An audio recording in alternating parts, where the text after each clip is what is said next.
One of the topics that sometimes comes up when we're talking about youth violence is what is the role of race?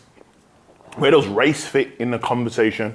And this is an interesting one because as a social scientist and thinking about crime and the lens of crime and the way in which people behave, the vicarious ways in which people also interact with issues to do with violence in any part of the society, but more specifically in my area of looking at young people and the way in which they behave, race plays a really interesting part because oftentimes when we think about the context of, intersectionality, and these are terminologies within your research that I'm sure you'll kind of come across. One of the things that I think is really interesting is looking at different categories of individuals that may have gone through particular experiences, individuals that have gone through particular marginalized experiences, and what does that mean in terms of their output, in terms of how they see the world, how they're viewed, how they're ultimately treated. And one of the things that you'll probably start to notice is that there's something called disparity, where there's kind of an unbalance in the way in which people are treated, the way in which people are dealt with. And I guess in the context of youth violence, one of the things that I find in my research quite a lot is services, support. So you may have a child or young person, let's say, that comes from, an inner city community and happens to be from, a Southern Asian background. And I guess those services that work with those particular young people from those particular backgrounds may have a set of biases. And those biases may be based on the way in which people look at that particular group, the way that they understand that particular group. And decisions oftentimes are made towards those particular individuals based on the stereotypical nature of the way in which people essentially viewed in that particular lens. And I think what's really important when we talk about the kind of issue around race and violence is to address what I call the elephant in the room. And one of the things to talk about from the lens of a social scientist is to firstly mention race does matter. Race most definitely matters when we're having conversation, because when we talk about things like those overlaps, going back to my earlier point, what you tend to find is that there are groups of individuals that are mistreated. There are individuals within our society that are not treated the same, following my previous point. And one of the things that you'll probably start to look when you look at the data, let's say, for example, policing, stop and search. We know when you look at data, and just go to whether it's the Ministry of Justice, the Office of National Statistics, and you'll start to see from some of the government reports that there is that disparity. There is disproportionate numbers of individuals that get stopped and searched by the police. For example, one statistic may show that Black and Asian young males are 7 to 8 times more likely to be stopped and searched compared to their white counterparts. You may see another statistic, for example, Black and Asian males are probably 6 to 7 times more likely to be given a harsher sentence depending on certain crimes compared to their white counterparts.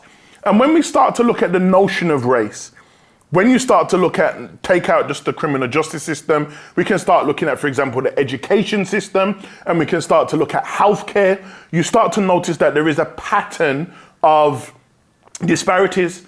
And what that series of disparities essentially does for me as a researcher and someone that is really passionate about this stuff is to ask the question why. And one of the things that we don't like to talk about is the role of racism and the institutions that enable racist behaviors and practices to take place in order for individuals on the ground, those children and young people that we're talking about, to be treated a particular type of way. Now let's go back to the point, race and youth violence. And it's interesting how we use the word race and youth violence, because the context of youth violence ultimately means children and young people that may engage in particular types of behaviors that are deemed violent, that may cause harm and hurt towards any other group of individuals, whether that is physically or whether that is psychological, whether that is mental, and so on and so forth. But one of the things that when we talk about the notion of race is to get people to acknowledge, well, what role does race play in terms of the behaviors, the extreme behaviors, if maybe, and also the responses of those extreme behaviors.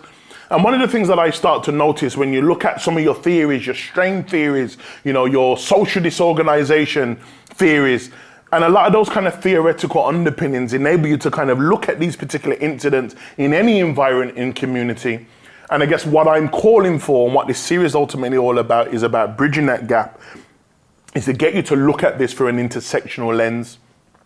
So if you're looking at things like strain theory, for example, how do you apply that through the context of race? Because the experiences of, let's say, a young white boy, for example, that lives in the inner city with his best friend that may be young and black, for example, both of them may live in an impoverished environment. They may live on, let's say, an estate together, two best friends, but the way in which society that have institutions that may be racist because of their practices, their policies, and maybe some of the ignorance of some of the individuals that work for those institutions, what you may find is that the life journey of that poor black child versus the life journey of the poor white child may be fundamentally different. Now, that's nothing to do with the two individuals that may be considered as best friends, but what it demonstrates is that the system, the services, the resources that may be in context of these two individuals may respond to them and behave towards them very different, which means that their life journeys are going to be fundamentally different. So one of the things that you may notice, as I said in the beginning, when we talk about the data, when we talk about those disproportionate things that you may be seeing, whether you're looking at criminal justice, whether you're looking at education, whether you're looking at housing, whether you're looking at social care, and you may start to think, why is it that, there's a massive number of small groups of people from minority groups that are treated this way, but then the mass groups of individuals are not? And all I'm saying again is race matters. And I think when we look at these issues through an intersectional lens, and this is why even for me specifically, and I'll talk about this in a moment, when we start to look at some of the books that I'm looking at, is that I use things like critical race theory that enables us to look at all of these different sections or these different things through a range of different lenses. And I think what CRT does for me, critical race theory, is it gives me the apparatus to be able to look at these issues through the context of race. So if I'm looking at poverty, I have to consider race. If I'm looking at, knife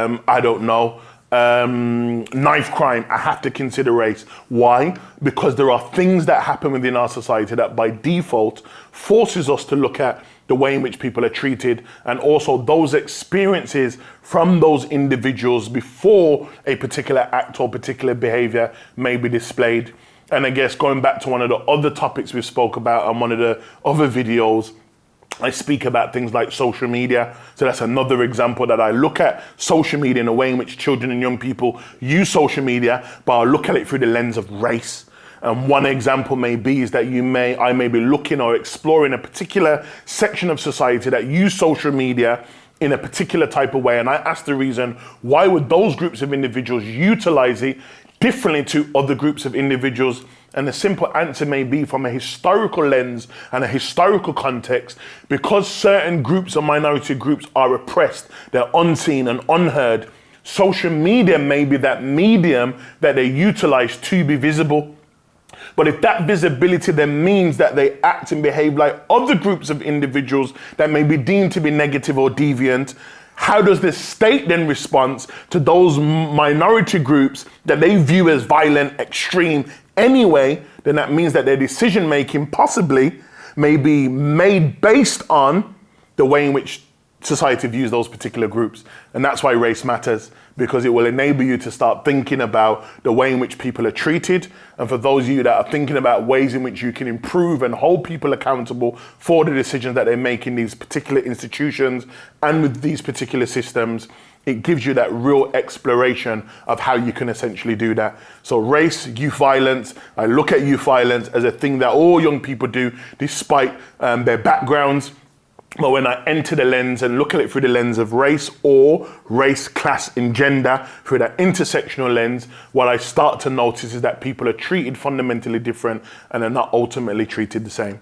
And again, if there are any questions or there are any comments or any aspects that you want me to elaborate on for future videos, in the comment section, let us know.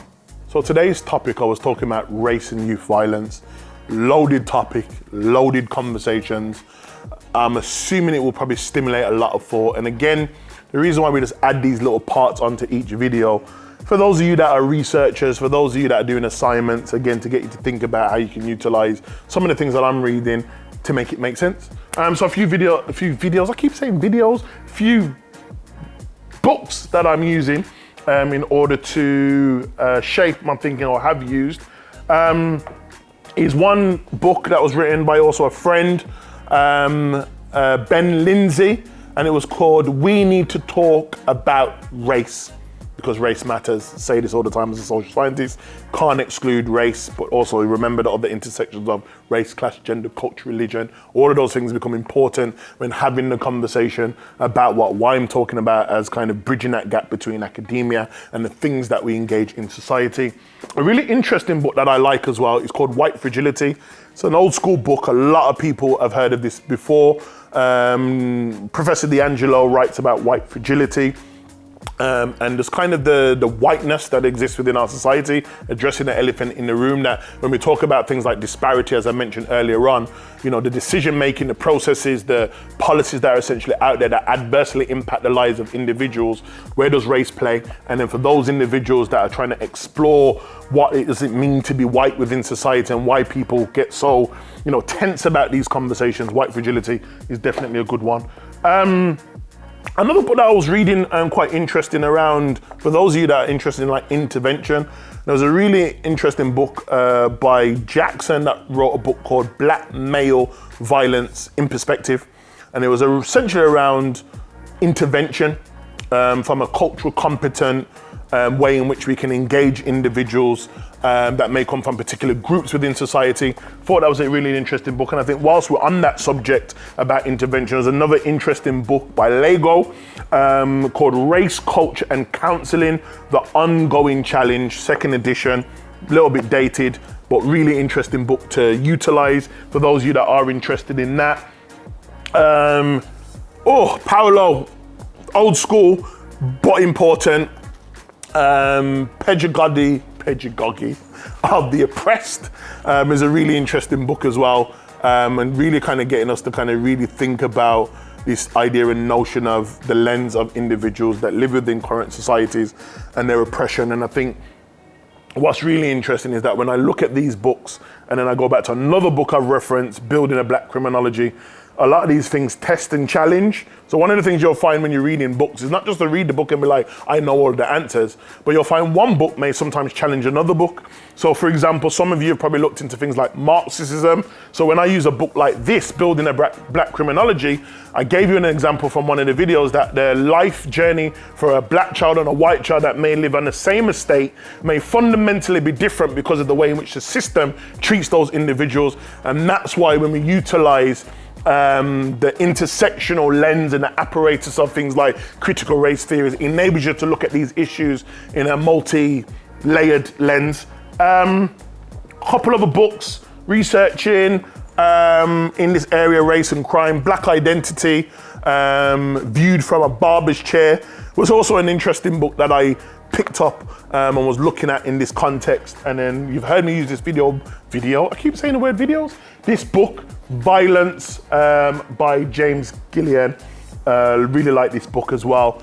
And again, for those of you that are thinking about aspects, again, really, really good to use these books to kind of inspire your thinking. And again, use the authors. Google will be your best friend.